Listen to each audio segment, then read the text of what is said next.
Hello. हाँ किधर है? और रूम की चाबी किधर है? साथ ले गया है? यार तुझे पता है ना हमारे पास चाबी नहीं होती रूम की, सिर्फ एक ही चाबी और वो तेरे पास है, और तू साथ लेके चला गया घर।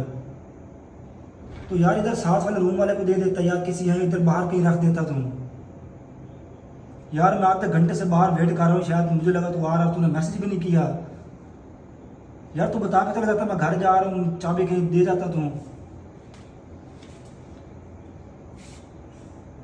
यार वो घर चला गया और चाबी भी साथ ले गया। तेरे पास चाबी है कोई और? मैं खुद अपने भी घर रख के आया हूँ। इधर किसी के पास नहीं है, ये इधर ये भी लॉक है,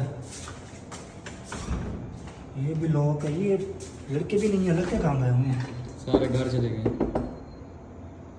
यार किसी और की चाबी लगा के देखते हैं, शायद खुल जाए।